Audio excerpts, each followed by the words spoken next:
नमस्कार मित्रों एवं मेरे प्यारे बच्चों। गुड मॉर्निंग प्यारे बच्चों। अब हम बहुत महत्वपूर्ण मेथड पढ़ने जा रहे हैं। एक्सरसाइज 3.5 में जो यूज़ करेंगे क्रॉस मल्टीप्लिकेशन मेथड। बहुत इजी है और मैं आपको फार्मूला इसका याद रखने की ज़रूरत नहीं पड़ेगी आपको।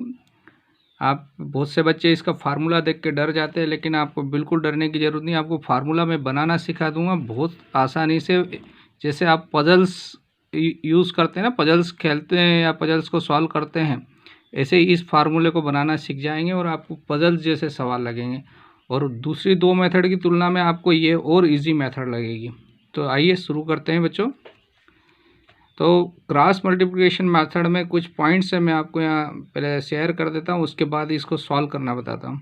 तो पेयर ऑफ लीनियर इक्वेशन को स्टैंडर्ड फॉर्म में हम इस प्रकार से, या इसका जनरल फॉर्म कहे तो यूँ कहते हैं a1x b1y plus c1 a2x b2y plus c2। तो कोई भी इक्वेशन दी हुई होगी उसको जनरल फॉर्म में हम चेंज कर देंगे। पहले जनरल फॉर्म में चेंज करने के बाद पहले उसका यूनिक सॉल्यूशन है या नहीं, तो a1/a2 निकालेंगे, b1/b2। अगर ये दोनों नॉट इक्वल आ रहे हैं, इनकी वैल्यू बराबर नहीं आ रही, तो ही ये सवाल को आगे हल करना है क्रॉस मल्टीप्लिकेशन। फर्स्ट कंडीशन है कि a1/a2 का रेशो जो आ रहा है वो b1/b2 का जो रेशो है वो दोनों का वैल्यू इक्वल नहीं होना चाहिए। फर्स्ट कंडीशन, अगर ये इक्वल नहीं है, यूनिक सॉल्यूशन है, तो ही ये क्रॉस मल्टीप्लिकेशन मेथड यूज़ करते हैं। अब यहाँ आगे बढ़ते हैं, बहुत सरल है। Make the diagram. डायग्राम को अभी बनाना मैं बता देता हूँ, याद करना भी आ जाएगा आपको।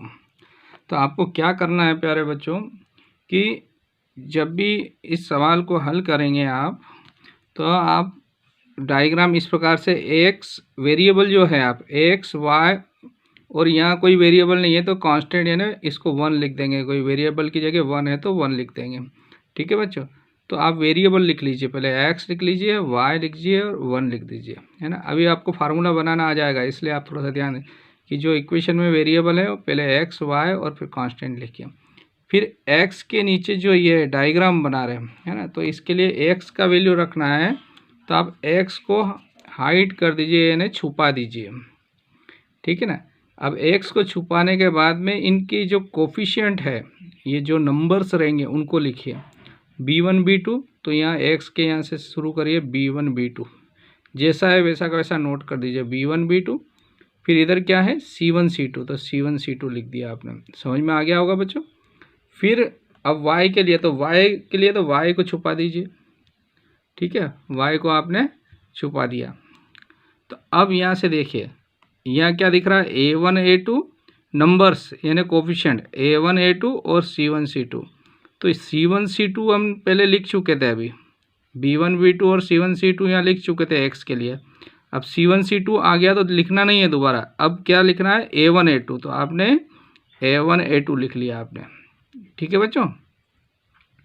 फिर इधर आ जाते हैं कांस्टेंट 1 के लिए, तो ये कांस्टेंट टर्म को छुपा दिए हमने।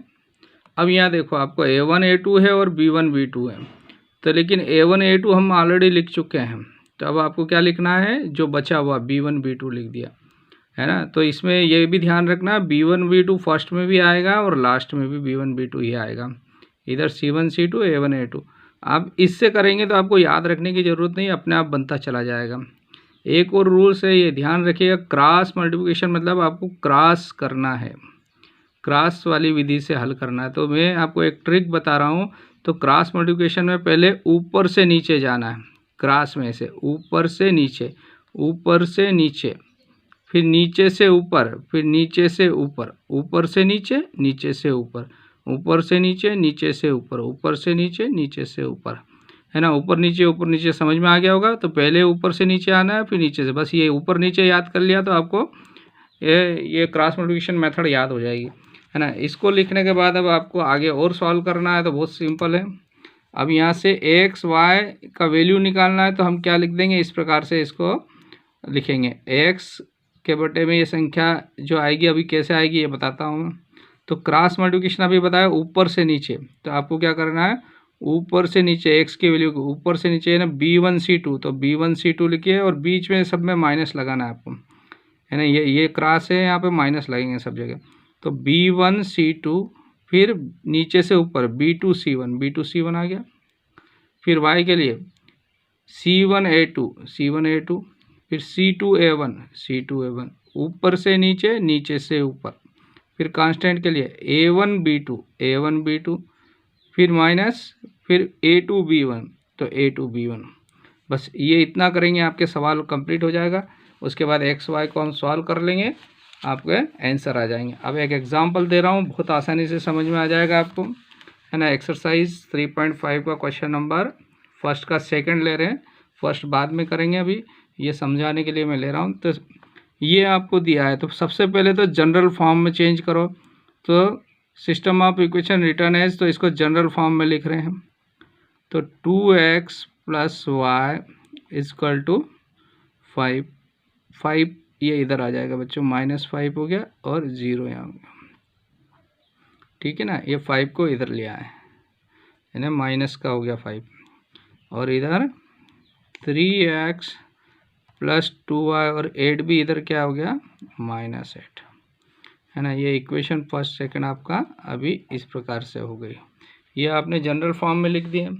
अब आपको सबसे पहले क्या करना है, यूनिक सॉल्यूशन है या नहीं, है ना। तो पहले क्या निकालेंगे आप, this imply comparing with general solution, है ना। यह जनरल सॉल्यूशन मतलब इसकी जो जनरल इक्वेशन है तो क्या हो जाएगी बच्चों, विथ, तो ये हो गया है A1/A2, तो A1/A2 क्या हो जाएगा, 2/3, ये A1 B1C1, तो A1/A2 2/3, और B1/B2 निकालो। B1/B2 कितना है, 1/2, क्या बराबर है, दोनों बराबर नहीं है। तो दिस इम्प्लाइज आप लिख दीजिए A1/A2 not equal to B1/B2, means क्या हो गया, ये कैसा सॉल्यूशन है, डेट इज दिस इम्प्लाइज ये कैसा है, यूनिक सॉल्यूशन। यूनिक सॉल्यूशन आगे पढ़ चुके हम, इंटरसेक्टिंग लाइन होगी, है ना, और इंडिपेंडेंट होंगी आपस में इक्वेशंस, है ना, और एक ही पॉइंट पर इंटर, ये सब आपको पता है। यूनिक सॉल्यूशन है, तो अब इसको हम हल कर रहे हैं कौन सी मेथड से, क्रॉस मल्टी। तो आपकी जो स्टेप फर्स्ट थी, है ना, क्या हो जाएगी, स्टेप फर्स्ट में डायग्राम बनाया था हमने, तो यहाँ पर डायग्राम बना रहे, देखिए। तो मैंने यहाँ लिखा,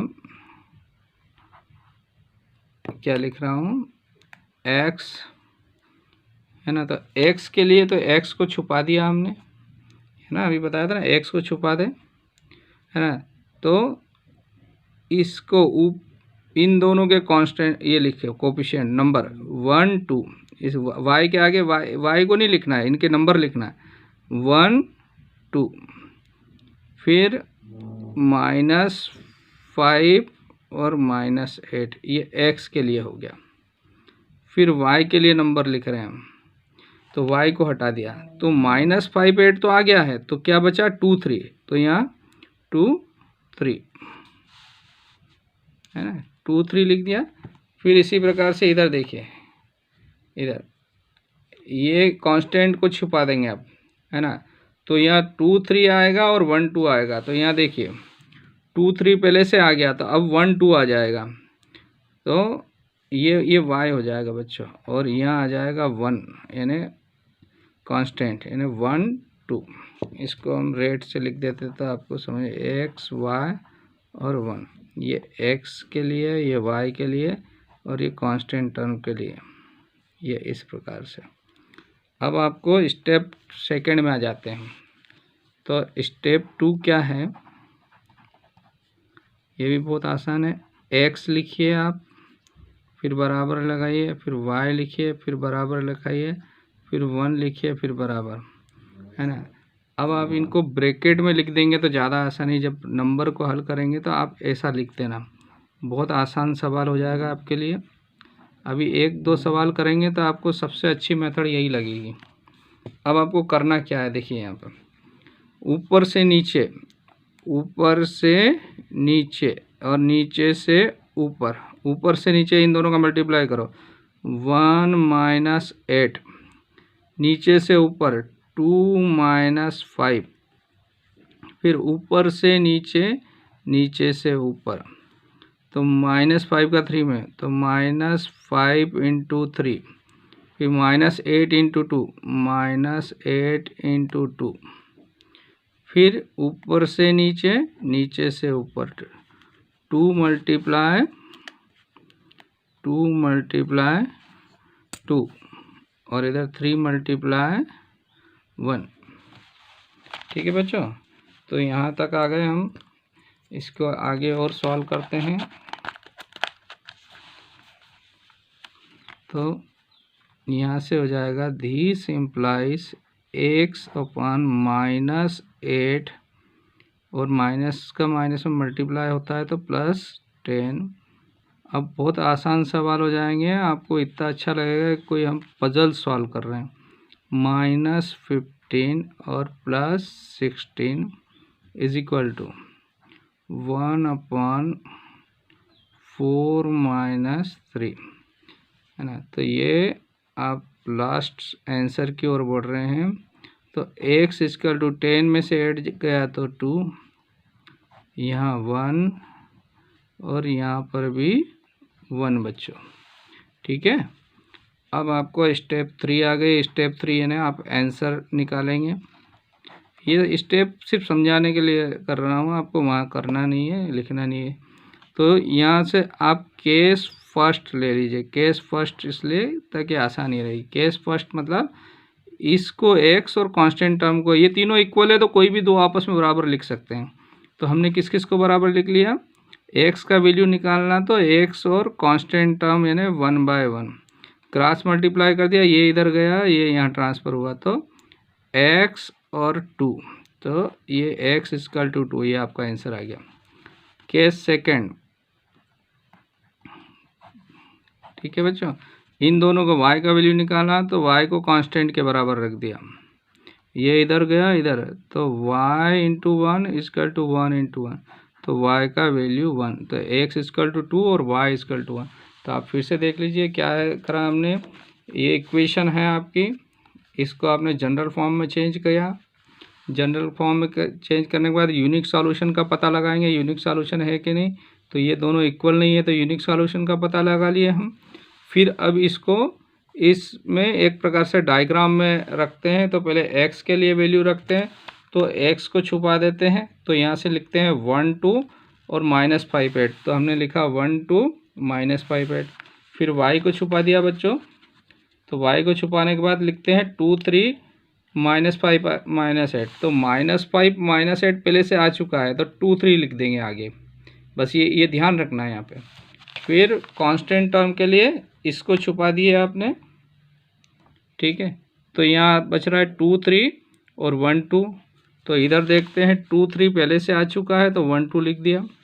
फिर आपने x y और 1 लिख के ब्रैकेट लगा के माइनस लिख देंगे बीच में। अब ऊपर से नीचे, नीचे से ऊपर संख्याएं लिखिए, ऊपर से नीचे, नीचे से ऊपर, ऊपर से नीचे, नीचे से ऊपर, ये संख्या लिख दी और इसको सॉल्व करेंगे, आपको आंसर मिल गए।